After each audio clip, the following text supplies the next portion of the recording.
Genesis chapter 47. So Joseph went and told Pharaoh, "My father and brothers, along with their flocks and cattle and all their possessions, have come from the land of Canaan and are now in the land of Goshen." He had taken 5 of his brothers, and he now presented them to Pharaoh. Pharaoh asked his brothers, "What is your occupation?" And they gave Pharaoh the answer, "Your servants are shepherds, like our fathers before us." They went on to tell Pharaoh, "We have come to stay for the present in this land, for there is no pasture for your servants' flocks. The land of Canaan is hard pressed by famine. Now give your servants leave to stay in the land of Goshen." Then Pharaoh said to Joseph, "They may stay in the land of Goshen, and if you know of any capable men among them, put them in charge of my own livestock." Jacob and his sons went to Egypt where Joseph was. Pharaoh, king of Egypt, heard of this and said to Joseph, "Your father and brothers have come to you.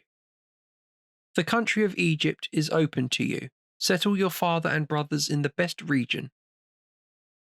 Joseph brought his father and presented him to Pharaoh. Jacob blessed Pharaoh.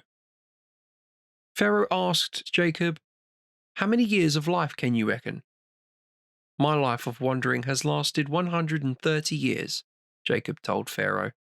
"Few years and unhappy, falling short of the years of my fathers in their life of wandering."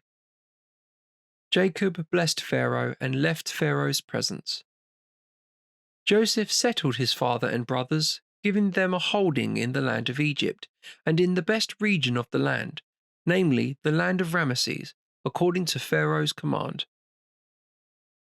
Joseph provided his father, brothers, and all his father's family with food according to the number of their dependents.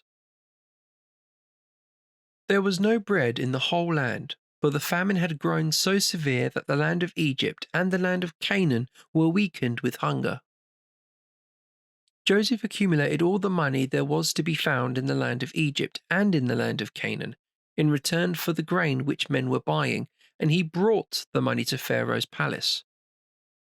When all the money in the land of Egypt and in the land of Canaan had run out, the Egyptians all came to Joseph. "Give us bread," they said. "Have we to perish before your eyes? For our money has come to an end." Joseph answered, "Hand over your livestock. I am willing to give you bread in exchange for your livestock, if your money has come to an end." So they brought their livestock to Joseph, and Joseph gave them bread, in exchange for horses and livestock, whether sheep or cattle, and for donkeys. Thus he fed them that year with bread, in exchange for all their livestock. When that year was over, they came to him the next year, and said to him, "We cannot hide it from my lord. The truth is, our money has run out, and the livestock is in my lord's possession. There is nothing left for my lord except our bodies and our land. Have we to perish before your eyes, we and our land? Buy us and our land in exchange for bread. We with our land will be Pharaoh's serfs. But give us something to sow, that we may keep our lives and not die, and the land may not become desolate." Thus Joseph acquired all the land in Egypt for Pharaoh, since one by one the Egyptians sold their estates.